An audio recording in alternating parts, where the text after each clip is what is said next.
Chapter 32. Confiscation and Redistribution. 1. The Philosophy of Confiscation. Interventionism is guided by the idea that interfering with property rights does not affect the size of production. The most naive manifestation of this fallacy is presented by confiscatory interventionism. The yield of production activities is considered a given magnitude, independent of the merely accidental arrangements of society's social order. The task of the government is seen as the fair distribution of this national income among the various members of society. The interventionists and the socialists contend that all commodities are turned out by a social process of production. When this process comes to an end and its fruits ripen, a second social process, that of distribution of the yield, follows, and allots a share to each. The characteristic feature of the capitalist order is that the shares allotted are unequal. Some people, the entrepreneurs, the capitalists, and the landowners, appropriate to themselves more than they should. Accordingly, the portions of other people are curtailed. Government should, by rights, expropriate the surplus of the privileged and distribute it among the underprivileged. Now, in the market economy, this alleged dualism of two independent processes, that of production and that of distribution, does not exist. There is only one process going on. Goods are not first produced and then distributed. There is no such thing as an appropriation of portions out of a stock of ownerless goods. The products come into existence as somebody's property. If one wants to distribute them, one must first confiscate them. It is certainly very easy for the governmental apparatus of compulsion and coercion to embark upon confiscation and expropriation, but this does not prove that a durable system of economic affairs can be built upon such confiscation and expropriation. When the Vikings turned their backs upon a community of autarkic peasants whom they had plundered, the surviving victims began to work, to till the soil and to build again. When the pirates returned after some years, they again found things to seize. But capitalism cannot stand such reiterated predatory raids. Its capital accumulation and investments are founded upon the expectation that no such expropriation will occur. If this expectation is absent, people will prefer to consume their capital instead of safeguarding it for the expropriators.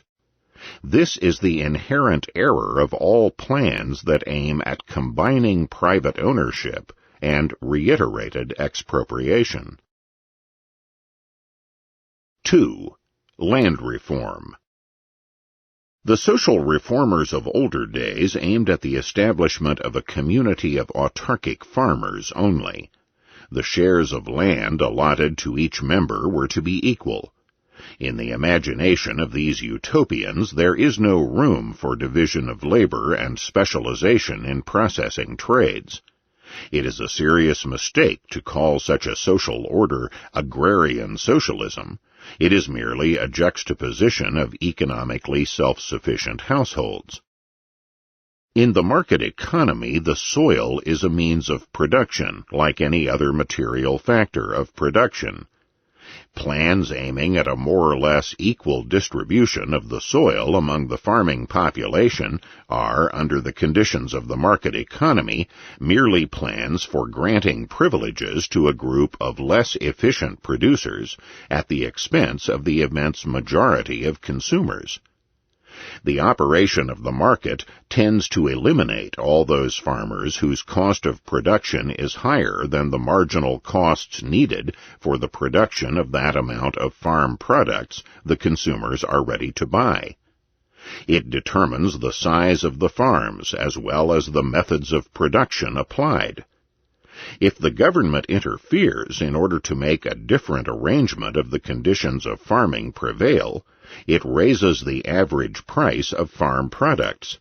If under competitive conditions, M farmers, each of them operating a 1,000-acre farm, produce all those farm products the consumers are ready to acquire, and the government interferes in order to substitute 5 M farmers, each of them operating a 200-acre farm, for M, the previous number of farmers, the consumers foot the bill. It is vain to justify such land reforms by referring to natural law and other metaphysical ideas. The simple truth is that they enhance the price of agricultural products, and that they also impair non-agricultural production.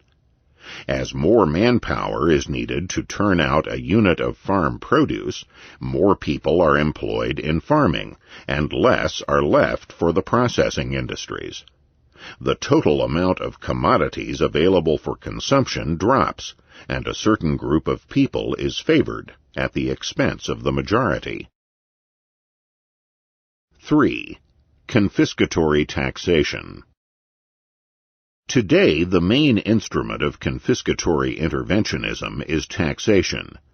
It does not matter whether the objective of estate and income taxation is the allegedly social motive of equalizing wealth and income, or whether the primary motive is that of revenue.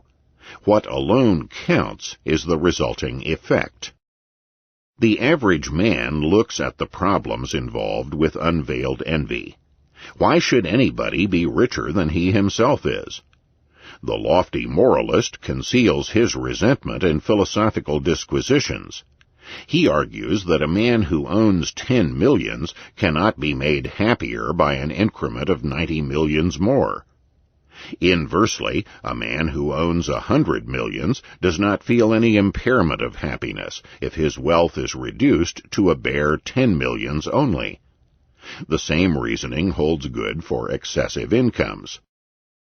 To judge in this way means to judge from an individualistic point of view.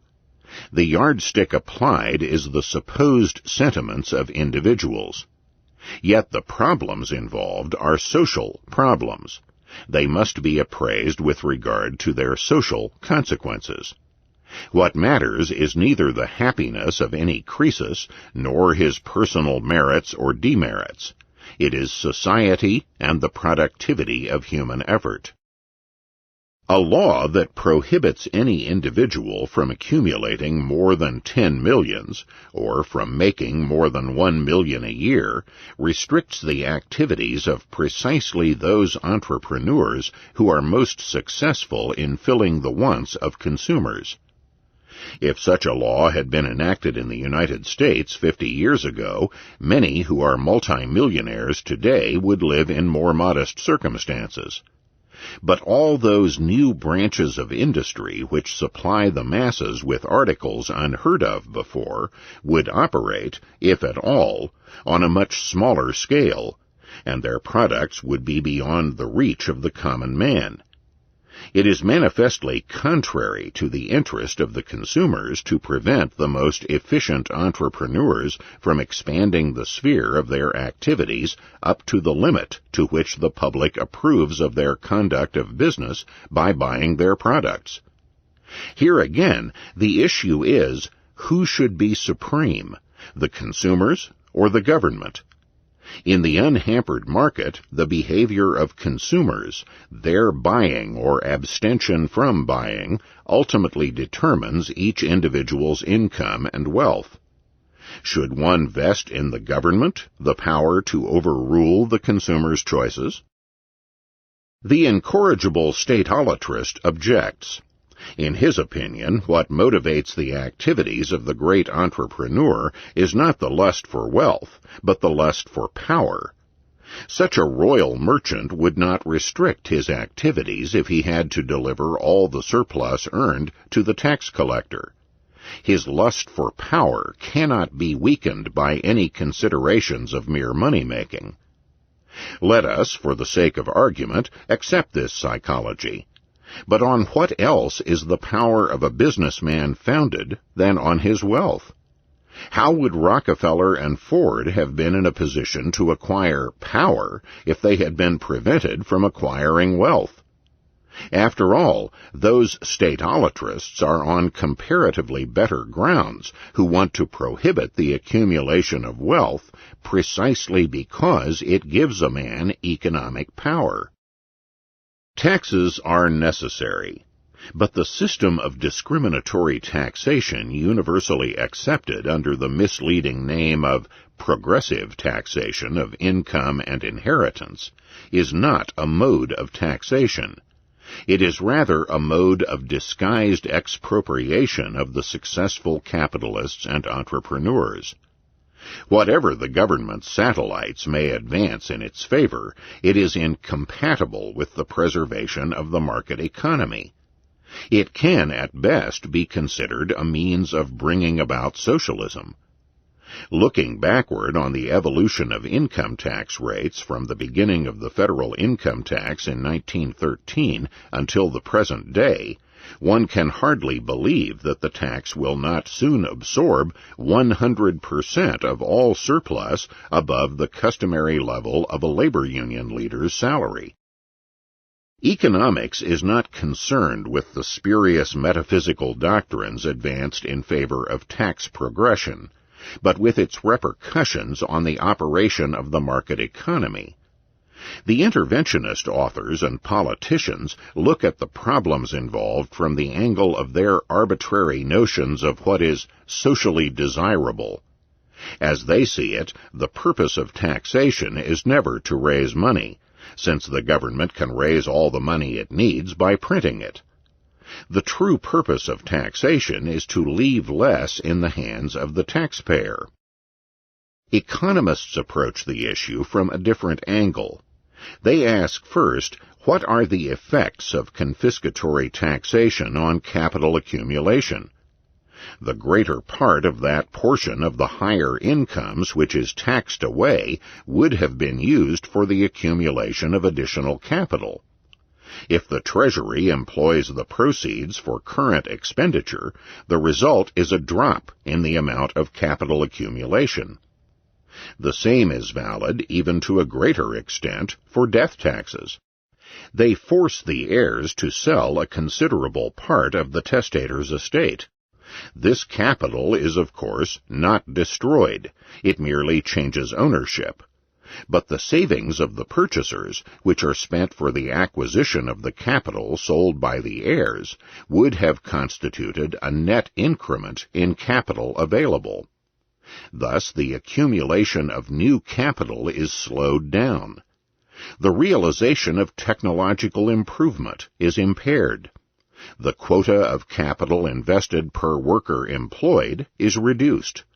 A check is placed upon the rise in the productivity of labor and upon the concomitant rise in real wage rates. It is obvious that the popular belief that this mode of confiscatory taxation harms only the immediate victims, the rich, is false. If capitalists are faced with the likelihood that the income tax or the estate tax will rise to 100%, they will prefer to consume their capital funds rather than to preserve them for the tax collector. Confiscatory taxation results in checking economic progress and improvement, not only by its effect upon capital accumulation. It brings about a general trend toward stagnation and the preservation of business practices which could not last under the competitive conditions of the unhampered market economy. It is an inherent feature of capitalism that it is no respecter of vested interests and forces every capitalist and entrepreneur to adjust his conduct of business anew each day to the changing structure of the market. Capitalists and entrepreneurs are never free to relax. As long as they remain in business, they are never granted the privilege of quietly enjoying the fruits of their ancestors and their own achievements, and of lapsing into a routine. If they forget that their task is to serve the consumers to the best of their abilities, they will very soon forfeit their eminent position, and will be thrown back into the ranks of the common man. Their leadership and their funds are continually challenged by newcomers. Every ingenious man is free to start new business projects. He may be poor, his funds may be modest, and most of them may be borrowed.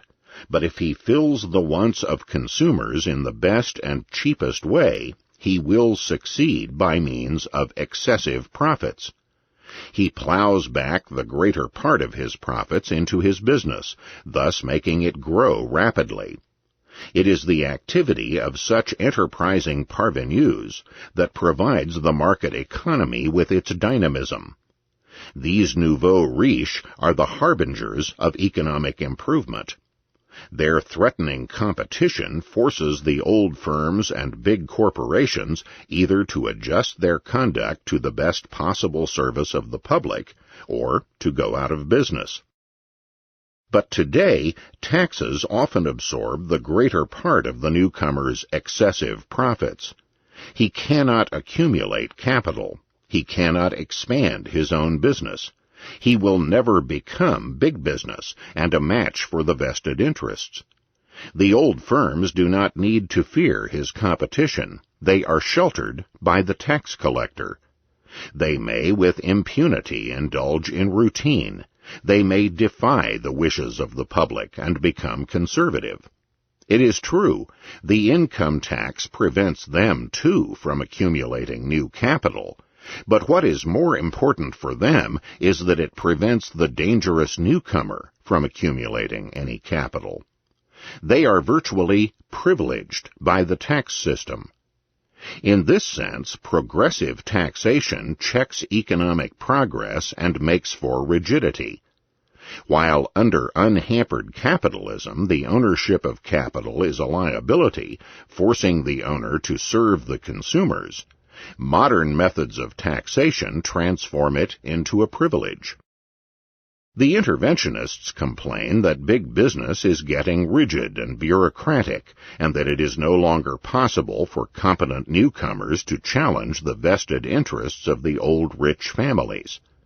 However, as far as their complaints are justified, they complain about things which are merely the result of their own policies. Profits are the driving force of the market economy. The greater the profits, the better the needs of the consumers are supplied. For profits can only be reaped by removing discrepancies between the demands of the consumers and the previous state of production activities. He who serves the public best makes the highest profits. In fighting profits, governments deliberately sabotage the operation of the market economy. Confiscatory taxation and risk-taking. A popular fallacy considers entrepreneurial profit a reward for risk-taking. It looks upon the entrepreneur as a gambler who invests in a lottery after having weighed the favorable chances of winning a prize against the unfavorable chances of losing his stake. This opinion manifests itself most clearly in the description of stock exchange transactions as a sort of gambling. From the point of view of this widespread fable, the evil caused by confiscatory taxation is that it disarranges the ratio between the favorable and the unfavorable chances in the lottery. The prizes are cut down, while the unfavorable hazards remain unchanged. Thus, capitalists and entrepreneurs are discouraged from embarking upon risky ventures. Every word in this reasoning is false. The owner of capital does not choose between more risky, less risky, and safe investments. He is forced, by the very operation of the market economy, to invest his funds in such a way as to supply the most urgent needs of the consumers to the best possible extent. If the methods of taxation resorted to by the government bring about capital consumption or restrict the accumulation of new capital, the capital required for marginal employments is lacking, and an expansion of investment which would have been effected in the absence of these taxes is prevented. The wants of the consumers are satisfied to a lesser extent only. But this outcome is not caused by a reluctance of capitalists to take risks. It is caused by a drop in capital supply. There is no such thing as a safe investment. If capitalists were to behave in the way the risk fable describes, and were to strive after what they consider to be the safest investment, their conduct would render this line of investment unsafe, and they would certainly lose their input. For the capitalist, there is no means of evading the law of the market that makes it imperative for the investor to comply with the wishes of the consumers, and to produce all that can be produced under the given state of capital supply, technological knowledge, and the valuations of the consumers. A capitalist never chooses that investment in which, according to his understanding of the future, the danger of losing his input is smallest. He chooses that investment in which he expects to make the highest possible profit. Those capitalists who are aware of their own lack of ability to judge correctly for themselves the trend of the market do not invest in equity capital, but lend their funds to the owners of such venture capital. They thus enter into a sort of partnership with those on whose better ability to appraise the conditions of the market they rely. It is customary to call venture capital risk capital. However, as has been pointed out, the success or failure of the investment in preferred stock, bonds, debentures, mortgages, and other loans depends ultimately also on the same factors that determine success or failure of the venture capital invested. There is no such thing as independence of the vicissitudes of the market. If taxation were to strengthen the supply of loan capital at the expense of the supply of venture capital, it would make the gross market rate of interest drop, and at the same time, by increasing the share of borrowed capital as against the share of equity capital in the capital structure of the firms and corporations, render the investment in loans more uncertain. The process would therefore be self-liquidating. The fact that a capitalist as a rule does not concentrate his investments, both in common stock and in loans, in one enterprise or one branch of business, but prefers to spread out his funds among various classes of investment, does not suggest that he wants to reduce his gambling risk. He wants to improve his chances of earning profits. Nobody embarks upon any investment if he does not expect to make a good investment. Nobody deliberately chooses a malinvestment. It is only the emergence of conditions not properly anticipated by the investor that turns an investment into a malinvestment. As has been pointed out, there cannot be such a thing as non-invested capital. The capitalist is not free to choose between investment and non-investment. Neither is he free to deviate in the choice of his investments from the lines determined by the most urgent among the yet unsatisfied wants of the consumers. He must try to anticipate these future wants correctly. Taxes may reduce the amount of additional capital available, or even bring about consumption of capital previously accumulated, but they do not affect the employment of capital available, whatever its quantity may be. With an excessive height of the income and estate tax rates for the very rich, a capitalist may consider it the most advisable thing to keep all his funds in cash, or in bank balances not bearing any interest. He consumes part of his capital, pays no income tax, and reduces the inheritance tax which his heirs will have to pay. But even if people really behave this way, their conduct does not affect the employment of the capital available. It affects prices. But no capital good remains uninvested on account of it, and the operation of the market pushes investment into those lines in which it is expected to satisfy the most urgent, not yet satisfied demand of the buying public.